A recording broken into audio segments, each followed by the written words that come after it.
Yo, what's up mga Kayokabs? Isang magandang araw po muli sa inyong lahat mga bayang karerista at syempre narito po muli ang inyong lingkod Master Lekim at welcome back po muli syempre dito sa ating Master Lekim TV.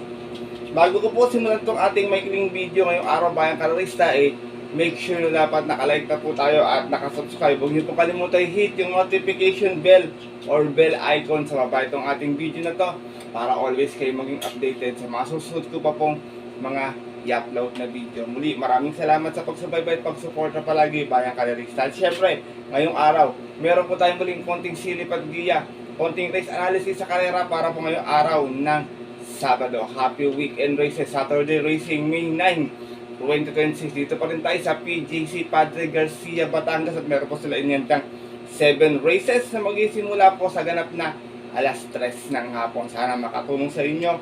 Maging gabay ito, medyo manipis yung ating lineup mga bayang karerista. Pwede bahagyang magyamad rin yung karera. Pero syempre, alam nyo naman, hindi maiwasan yung mga upset or dihadong lumulusot minsan. Kaya sipat pa rin kayo maigaya.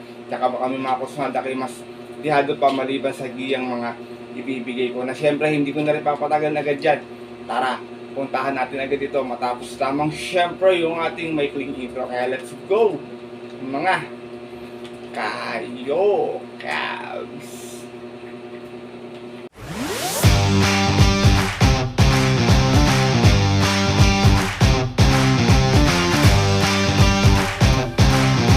At gaya nga po nang nabanggit ko kayo na sa ating intro, meron tayong muling 7 races na lalargan ngayong araw ng Sabado. Siyempre, meron tayong muling 1 take all, isang pick 6, isang pick 5 at pick 4. Gaya nga po na nabanggit ko, maiksi yung lineup, tapos ang distansya po is 1,300 meters. Medyo nagbabasa ng 100 metro yung kaya alam nyo pag weekend, 1,400 this time, 1,300. Pwedeng pabor sa de bandera, pwedeng pabor din naman sa mga derimatic. At sipat kayo maigay, mayang karerista, huwag kalimutang makibalita or magtanong-tanong sa inyong mga kaibigan or mga kakilala, lalo na kung may mga kakilala kayo sa loob ng karera. Kaya ito, simulan ko na ito ating mga konting silipat kayo. Siyempre, wala na pong patumpik-tumpik pa. Good luck po sa inyo lahat. Have a blessed Saturday racing. Kayokabs, and start na po tayo. Race number 1, start na ating winner take all event. 3-year-old, rating based handicap system class 4. 42 to 56 tayo rito mga bayang karerista. Meron tayo dito 6 runners na maglalaban-laban. Dito sasaloin ko na lang 1 for the day ko to. Tingin ko medyo maganda tinakbo sa last time. Mainam. Imported horse numero 3, si Mischief. Narerendahan po. Naglabato siya dito noon. Meron siyang 113 plus sa 1200. Na segunda lamang. Umalis ito ng 1-1. Out of 5 runners na naglaban-laban. At yun po ng March 14. Kung saan tinalo po siya doon ni Miss Rainbow at si O'Neil Cortez yung Romenda. Tumakbo naman po siya ng actual race niya sa MMTCI. Nanalo ito sa 1400. May 125 flat. Umalis ng 2-2 out of 6 stars naglaban-laban. Isang special race ng April 5. Tinalo naman po niya doon yung nayamadong si Windmill of Summer. Same rider na rin nun na O'Neil Cortez, but this time JB Hernandez ang rerenda para sa aking 1 for the day na numero 3 na si Mischief. Race number 1, mga bayang karerista, tingin ko para sa akin, angat ng po ito dito. Pero kung may pang-upset kayo, hindi po maiwasan minsan talaga yan. Kaya sa sipat kayo maigi ng inyong idadagdag na pang-upset na lamang. Good luck po sa inyong winner take all choices. Lipat na tayo sa ating race number 2, start na ating pick 6 event. Pira Committing Base Class 4, 42 to 56. Meron din tayong 6 stars na maglalaban-laban dito. First choice ko to, sobrang baba na sa laban nito. Numero 6, Anyo 96. Narerendahan ni Boji Henson. Huling takbo niya rito na Tarsera, may 128 na tumadis ng 4-2 out of 6 stars naglaban-laban. Na rating base 1741 at yun po noong March 29 sa kayarang napanalunan ng kabayong si M. Butterfly. Same rider na rin Boji Henson para sa ating numero 6 na si Anyo 96. Second choice ko galing sa panalo numero 1, Warframe. Narerendahan po muli ni Apoy Asuncion. Meron naman itong 114 plus sa 1200 dito sa PJC. Nanalo ito noon. Mas ng 2-1 out of 7 naglaban-laban. Galing din ng 1741 at yun po ng April 24. Tinalo naman po niya doon yung nanalo ng kabayong nakaraang si Malibu Bell. Same rider na rin Arnold Apoy Asuncion para sa ating numero 1 si Warframe. Race number 2, bayang karerista, mababa na lang sa grupo dito, everything, pero medyo masama pa yung mga tinatakbo eh. Pero sipat pa rin kayo maigi baka bilang may lumusot na dihado dito. O di ko pa alam kung saan karere bilang magdidihado. Good luck po sa inyo. Pick 6 choices. Di para tayo sa ating race number 3, simula ng ating pick 5 event, Pira Committing this class 442.56 muli. Meron tayong 7 runners na maglalaban-laban ito. Marami ko nakita matulin sa karera na to. Elegant Lady, and Butterfly, Melania. Itong Melania, pag sumali din naman, ay sa tingin ko, malaki panalo nito dito. Kaya siya yung aking first choice, bayang karerista. Last run niya, segunda sa 1400, may 127.6. Umalis ng 6-2 out of 6 stars na naglaban-laban. Di nga po maganda yung naging salida last time. Same rating based fortune po ng April 25, kung saan ang nanalo po doon yung kabayong si Elena Bell. From O'Neal Cortez, sorry this time ang rarenda, Amon Racal Jr. para sa ating Lone Grey Galloper. Na numero 2 na si Me Lanya. Meron pa pala isang grade dito, sorry. Second choice ko to, tumapang sa laban to. Pwede pumorma sa unahan, pwede rin namang umagapay lang. Numero 3, M Butterfly. Narerendahan po ni Patarguse. Nanalo naman po siya noon dito sa 1400. May 125.4. Umalis ng 3-1 out of 6 stars naglaban-laban. Same rating base po. Ay hindi, sorry. Galing to ng 1741 noon. At yun po ng March 29, tinalo niya po doon yung kabayong si Lady Secret. From Noel C. Lunar, this time ang rarenta Patarguse para sa ating numero 3 na si M. Butterfly. Segunda rin to last time kay Cat Bell, mga bayang karerista kung di ako nagkakamali. Race number 3, mga bayang karerista, tingin ko para sa akin ang may chamba na lang dito, Elizabeth Joy, tsaka Super Majority. Tsaka si Matikas siya kung sakasakaling magkakaroon ng early speed battle. Pwedeng makinabang niya kahit 1300 basta magkaubusan. Alam niyo naman, siguradong wala nang idadating pag nagkaubusan talaga makikinabang yung nasa likuran. Kaya good luck po sa inyong pick 5 choices. Di ba na tayo sa ating race number 4, mga bayang karerista, saan magsisimula naman po yung ating pick 4 event.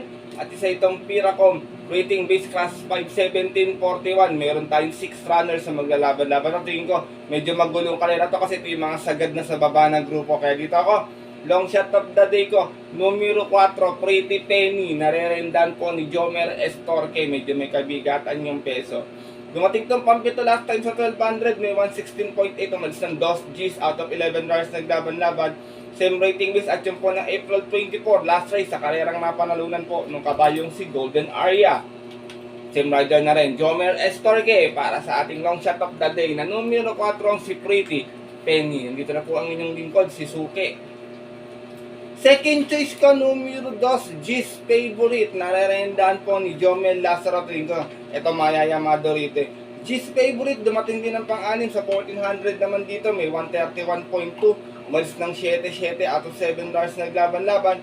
Same rating base fortune po ng April 25 sa karerang napanalunan po nung dihadong si Sinag. Same rider na rin, Jomel Lazaro para sa ating numero 2 na si G's Favorite. Race number 4, bayang karerista, gaya po na nabanggit ko, anybody's race ho ito, kayo na pong bahala. Sky Magic, baka mapabayaan sa unahan. Old Forest, mga huling takbo, meron na. Mababa na rin sa grupo, Maria's Legacy, tsaka Ma'am Jen. Kaya kung may pangdagdag na kapital, kung sakasakali, baka dito magdihado bayang karerista, kaya sipat kayong maigi. Good luck po sa inyong pick 4 choice. Di pa na tayo sa ating race number 5 at isa itong Pira Committing this class 442.56. Meron tayong 6 runners na maglalaban-laban. Dito first choice ko, sigurado magdadala ng matcha kundi makahabol ni Gentle Giant. Tingin ko baka may taabutan. Numero 5, West Tower, narerenda ni RC Baldonido. Meron po itong 113.6 huling takbo, 1200. Dumating itong pang 5, malis ng 3-2 out of 7 bars naglaban-laban. Same rating base coach po ng March 25 kung saan ang nanalo po doon yung kabayong si Amans Aman. Same rider na rin, Ronald Canlas Baldonido para sa ating numero 5, si West Tower. Second choice ka, numero 4, parang maliligaw ng grupo to dito. Jean Genie, narerendahan po, another Patarguse. Meron naman tong 114.6 sa 1200 last time, pero dumating lamang siyang pang 8 niya na. Mas ng 7-8 out of 10 runs naglaban-laban, same rating base at yun po ng April 24, kung saan ang nanalo po doon yung dihadong si Don Pedro.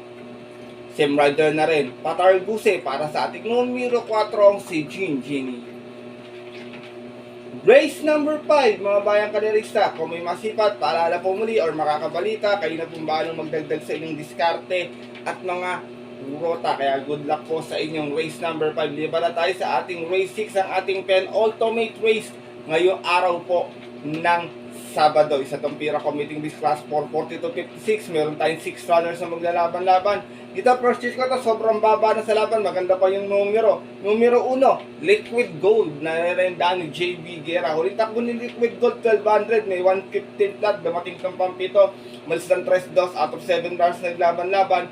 Same rating base fortune po ng February 13 sa karerang napanalunan po ng kabayong si Boy Hulo. From Boji Henson, isa yung mga renta, JB Guerra para sa ating numero 1 si Liquid Gold. Second choice ko, numero 2, Summer Rule. Talo to last time, Bayang Carrera, segunda lang ha. Meron tong 127.4. Mas ito ng 5-5. Out of 7 runs naglaban-laban, same rating base fortune po ng April 26 kung saan na-upset po siya doon ng kabayong si Batang Kangkalu. Same rider na rin, Apoy Asuncion para sa ating numero 2 na si Summer Rule. Race number 6, penultimate race ngayong araw po ng Sabado. Hindi natin malasabi kung saan pwede magdiador, magkakaroon ng long shot Bayang Kaderista. Pero dito, your wishes lang ang tingin kong outsider dito. Yung natitirang tatlo pa may tsamba dahil naiksi po yung distansya. Kaya paalala, kung may kursunada, dagdag na lang sa rota. Good luck po sa inyong race number 6. Narito na po tayo sa ating huling karera ngayong araw po ng Sabado. Isa itong Pira Committing Disc Class 51741. Meron tayong 8 runners na maglalaban-laban. Paratingan po natin mga paboritong exotic bets. Dito ba yung karito? First choice ko, numero 1, French Leather. Narerendaan po ni Rob Martin Tabor. Meron naman itong 115 plus sa 1200 last time. Natarsera po ito. Malis ng 8-8 out of 8 runners naglaban-laban. Same rating base at yan po ng April 24 sa karerang napanalunan po nung nayamadong si Gentle Giant. Same rider na rin, Rob Martin Tabor para sa ating numero 1 si French Leather. Second choice ko, numero 2, Ladybug Red. Narerendaan po ni Saddam Pilapil. Nanalo naman po ito noon sa MTCI last time. Nakadihado to, may 129 flat sa 1400. Malis na 4-5 out of 12 runs naglaban-laban. Same rating base at yun po ng April 19. Tinalo niya po doon yung kabayong si Doña Chichay. Same rider na rin, Mark Saddam Pilapil para sa ating numero 2 na si Ladybug Red. Sinasama ko pong third choice. Ito pasok ako sabay sa unang. Tingin ko malaki rin yung panalo. May bahagyang remate ng konti. Numero 4, La Republica. Narerendaan po ni PM Cabalejo. Nasegunda po ito noon sa 1200 sa Malbar. May 115.8. Mas nun sa isa-is out of 8 runners naglaban-laban. Same rating base at yun po ng March 20, tinalo po sila doon nung nayamadong si Lynn's Pride. From Charles Ray at isa yung mga renta po, balikan renta kay PM Cabalejo para sa ating numero 4 si La Republica.